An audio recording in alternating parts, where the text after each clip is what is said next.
this and we could say, man, I guess we did deserve the judgment. I think we all feel that way, but we sure don't want it that way, right? Now, we look at this and we say God judges because of sin. I understand it. Let's go back to our text, and we're going to begin to wrap this up real soon. But it's definitely possible. Turn back to Proverbs 3 while you're turning there. It is definitely something to consider. It is definitely in keeping with God's practice throughout the ages. Enemies, we've had them. Famine, we've had them. Coronavirus, it's coming. It's here. And the only thing we really haven't had in my knowledge would be the beasts. But India's got them. Do you think that they could get over here? So what's coming, I don't know. But I do know it's in keeping with God's judgment. But I want us to look at something here. How many of you would be often guilty of recognizing other people's sins, but it's easy to miss our own? I have to say guilty. I have to say guilty. And as I look at this, I am challenged just by this context, okay? Let's look at this context. My son, despise not the chastening of the Lord, verse 11. Now, God's chastening, but why? Verses 1 through 10. Can we look at that real quickly and just see something? Before we are pointing our finger at the United States, the party that's promoting all of this abortion and same-sex marriage, and even some in our party that are leaders now that are homosexuals, God help us. What is going on? We are defying God's laws. And I'm preaching to the choir. But you know what? The choir needs to be preached at. And you know what sermon we need preached to us? Verses 1 through 10. Let's look at that. He's saying, my son, the one that God says, he says, son, don't get mad when God chastens you. Don't hate it. God's trying to build you. We need to understand that God will chastise us. And it's always as hard as He has to, but never harder. And it's always with good intent. We're going to get to that. But let's start with verse 1. My son, forget not my law, but let thine heart keep my commandments. For length of days and long life and peace shall they add to thee. Now get this. Hold on. Don't miss this. Don't miss this if you're a college-age student on down. Okay? Don't miss this. Do you know what God is saying in the context? Solomon is saying to his son, God's going to chastise you. And one of the things he brings up is, if you're not obeying my law and you are not honoring my law, it's indicating and implying chastisement can come from God for that.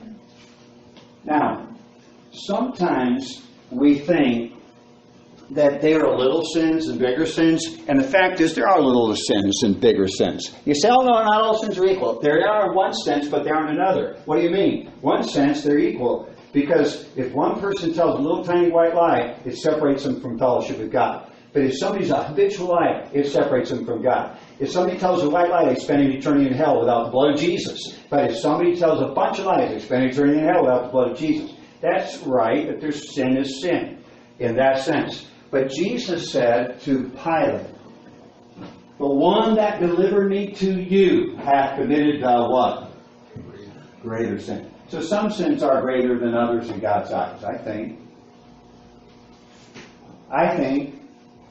But yet, I used to look at this as a little sin, a little thing. I knew that I was wrong. I was now 16 years old, and I realized I could beat my mom in arm wrestling.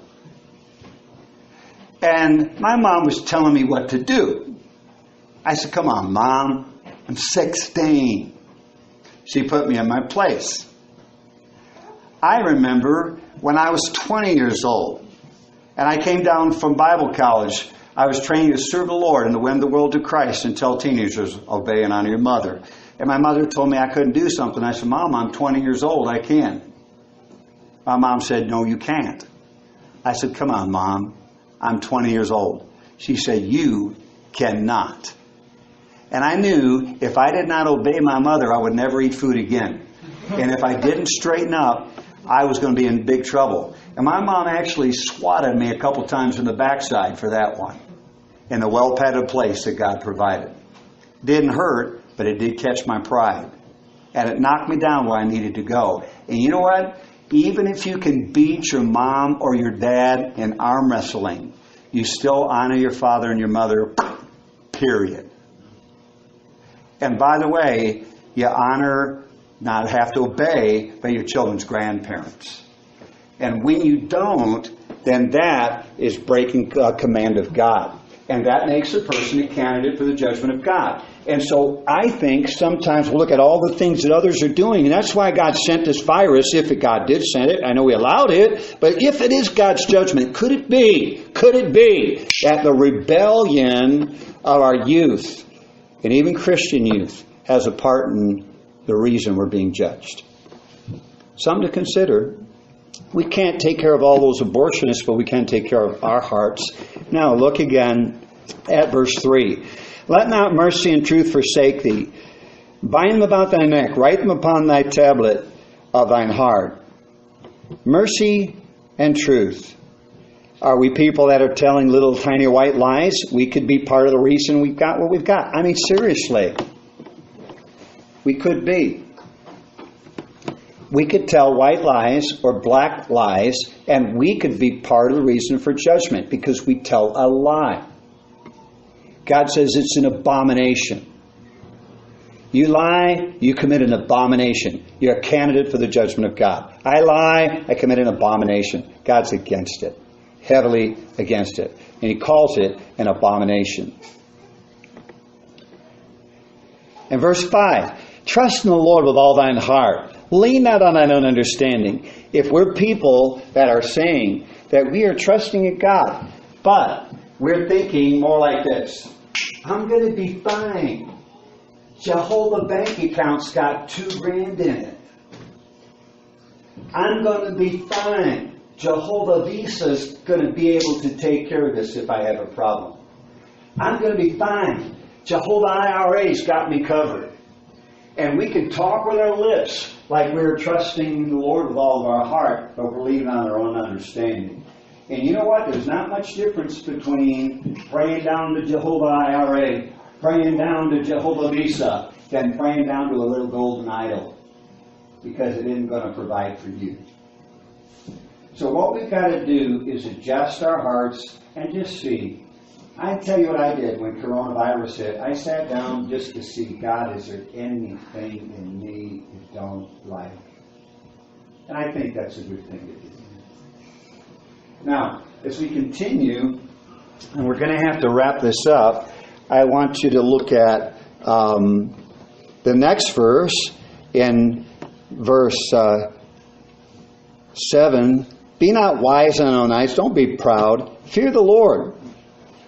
Have a little fear of God. Respect for the things of God. And depart from evil. Now that covers about everything that you're doing that you shouldn't be doing. How many of you have a sin nature? Would you raise your hand? If you have a sin nature, what do you have a tendency to do? Sin. So is it possible that there could be some in this room that are doing evil that may not be abortion, but some evil?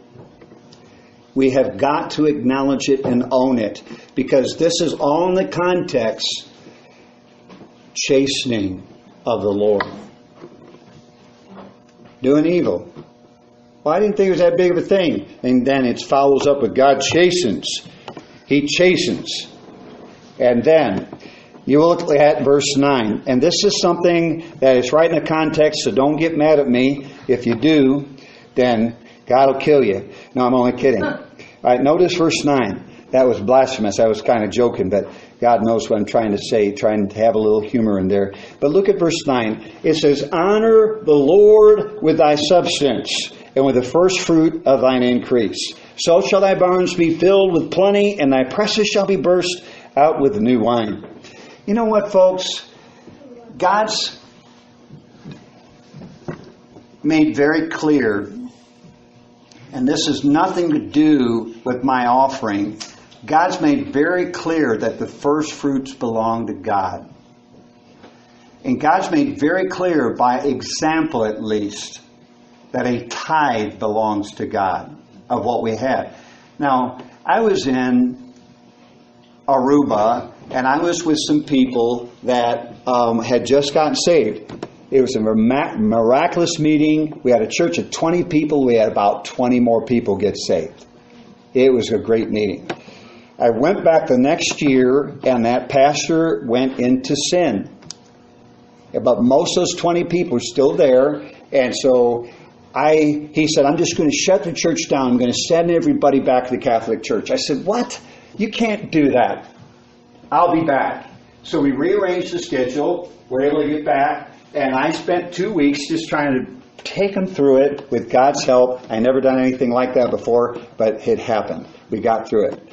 And so anyway, when I was over there, one night as I asked them, you have any questions? I tried to answer them. And one of the greatest Christians there said, can I ask you a question about tithe?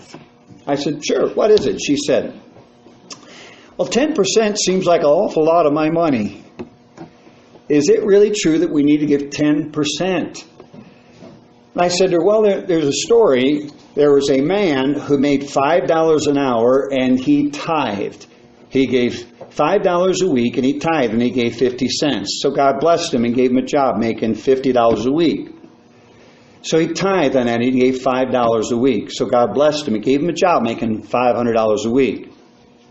And then I said, this isn't a true story, but it's an illustration. So he made $500 a week, and so God blessed him, and he gave $50 a week. So God blessed him and gave him a job making $5,000 a week, and he tithed. He gave $500 a week. So God blessed him and gave him a job making $50,000 a week. And again, I said, it's not a true story. I'm just making a point. And so she said, God, $5,000 is 10% of $50,000, $5,000. And he said, God, I can't give $5,000 a week to church. That wouldn't be a good steward of my money. And God said, okay, you don't have to. And he gave him back his job of $5 a week, and he only had to give 50 cents. Now, the illustration is, if God blesses us with a lot, then 10% is fair. If God blesses us with a little, 10% is fair. And it doesn't even have to dogmatically be at 10%. Maybe it's a 5%. Maybe it's a 2.5%. But get something where you demonstrate to God that you recognize that everything you get is from God. And out of gratitude, I'm going to give you the first fruits.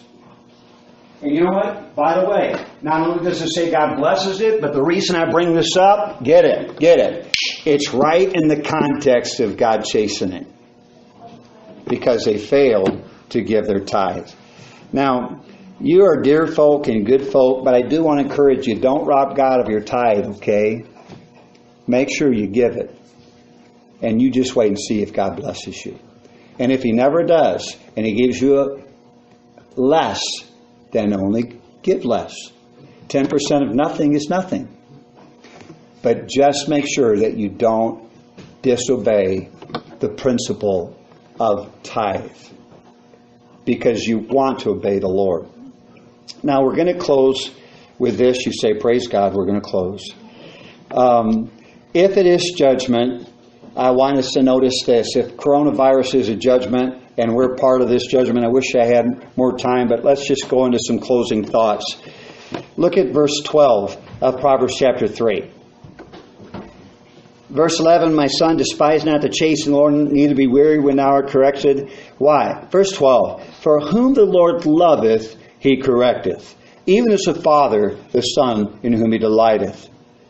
If it is chastisement that we've got, it'll be okay. You know why? It's from a God who absolutely loves us. Right? So we don't need to fall apart. We need to stop and say, okay, that hurt. But it's from a God who loves us. And you know what I think we could do? From there, we have a lot to do with the end of the story. After God begins to chasten us from a heart of love to help us, we have then to respond.